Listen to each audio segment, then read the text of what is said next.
اسٹری fats کے موضوع دوستو السلام علیکم ناظرین گرامی، آسٹریلیا نے پاکستان کو پہلے ٹی20 میچ میں 29 رن سے شکست دی ہے۔ برسبین کے گاوا اسٹیڈیم میں کھیلے گئے پہلے ٹی20 میچ میں آسٹریلیا نے پاکستان کو یک طرفہ مقابلے کے بعد 29 رن سے شکست دے کر سیریز میں 1-0 کی برتری حاصل کر لی ہے۔ 3 گھنٹے تک ہونے والی بارش کے باعث امپائرز نے ٹائم کٹوتی کرتے ہوئے میچ کو 7 اوورز تک محدود کر دیا تھا، جس کے بعد پاکستان نے آسٹریلیا کو ٹاس جیت کر پہلے بیٹنگ کرنے کی دعوت دی، جس کا آسٹریلوی ٹیم نے خوب فائدہ اٹھایا اور آسٹریلیا نے دھواں دھار بیٹنگ کرتے ہوئے پاکستان کو جیت کے لیے 94 رنز کا ہدف دیا تھا۔ پاکستانی بلے باز پہاڑ جیسے ہدف کو دیکھ کر پہلے ہی اپنے ہاتھ پاؤں پھلا بیٹھے۔ گرین شرٹس کی آدھی ٹیم صرف 16 رنز کے مجموعی سکور پر آؤٹ ہو چکی تھی اور ٹاپ آرڈر میں کوئی بلے باز بھی ڈبل فگر میں داخل نہ ہو سکا۔ کپتان محمد رضوان اور عرفان خان نیازی کو تو کھاتا کھولنے کا موقع بھی نہ ملا اور دونوں کھلاڑی 0 پر آؤٹ ہوئے۔ صاحبزادہ فرحان نے 8، عثمان خان اور آغا سلمان نے 4 پاکستان کے سلامی بلے باز بابر اعظم 3 رنز پر ہی اپنی کلاس بھول بیٹھے۔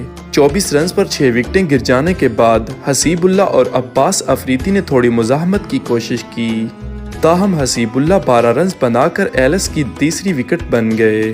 پاکستانی ٹیم نے مقررہ 7 اوورز میں 9 وکٹیں کھو کر 64 رنز بنائے۔ عباس افریدی 20 رنز بنا کر ناٹ آؤٹ رہے۔ یاد رہے کہ عباس افریدی پاکستان کی جانب سے پہلے ٹی20 میچ میں آسٹریلیا کے خلاف سب سے زیادہ رنز بنانے والے کھلاڑی ہیں۔ شہین شاہ آفریدی 11 رنز بنا کر آؤٹ ہوئے، جبکہ نسیم شاہ بھی 0 پر آؤٹ ہوئے۔ آسٹریلیا کی جانب سے سب سے کامیاب بولر نیتھن ایلس رہے، جنہوں نے 2 اوورز میں 9 رنز دے کر 3 کھلاڑیوں کو آؤٹ کیا، جبکہ نیتھن ایلس کی 12 گیندوں پر کوئی پاکستانی بلے باز ایک باؤنڈری تک نہ لگا سکا۔ بریٹ لیٹ نے بھی 13 رنز کے عوض 3 کھلاڑیوں کو آؤٹ کیا۔ آسٹریلیا کے تجربہ کار ایڈم زمپا نے 2، جبکہ سپینسر جانسن نے 1 کھلاڑی کو آؤٹ کیا۔ اس سے قبل آسٹریلیا نے پہلے بیٹنگ کرتے ہوئے 4 وکٹوں کے نقصان پر 93 رنز بنائے تھے۔ ون ڈے سیریز میں ناکامی کے بعد میکسی ول نے پہلے ٹی20 میچ میں خوب غصہ نکالا اور 19 گیندوں پر 5 چوکوں اور 3 چھکوں کی مدد سے 43 رنز کی برق رفتار اننگ کھیلی، جبکہ مارکس ٹوئنس نے 7 گیندوں پر 21 رنز کے ساتھ ناٹ آؤٹ رہے۔ پاکستان کی جانب سے سب سے زیادہ کامیاب بولر عباس افریدی رہے، جنہوں نے 1 اوور میں 9 رنز دے کر 2 کھلاڑیوں کو آؤٹ کیا۔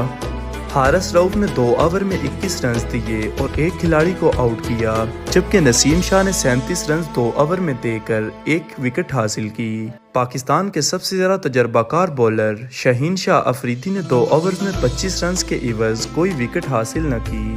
واضح ہے کہ گزشتہ ہفتے پاکستان نے آسٹریلیا کو 3 ون ڈے میچوں کی سیریز میں 2-1 سے شکست دے کر آسٹریلیا کے ہوم گراؤنڈ پر 22 سال بعد فتح حاصل کی تھی، جس کے ساتھ وہ کینگروز کے دیس میں ایشیا کے سب سے کامیاب ترین ٹیم بن گئی۔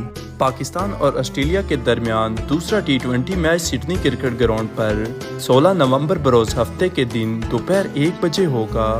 3 میچوں کی سیریز میں کینگروز کو پاکستان کے خلاف 1-0 کی برتری حاصل ہے۔ یاد رہے کہ پاکستان نے ٹی20 کرکٹ کی تاریخ میں آسٹریلیا کو ایک دفعہ بھی اس کے ہوم گراؤنڈ پر شکست نہیں دی۔ مجموعی طور پر ٹی20 کرکٹ میں پاکستان اور آسٹریلیا کی ٹیمیں 26 دفعہ ایک دوسرے کے آمنے سامنے آ چکی ہیں، جن میں 13 دفعہ پاکستان فاتح ہوا، جبکہ 12 کامیابیاں آسٹریلیا کے حصے میں آئی، جبکہ دونوں ٹیموں کے درمیان 1 میچ ڈرا ہوا۔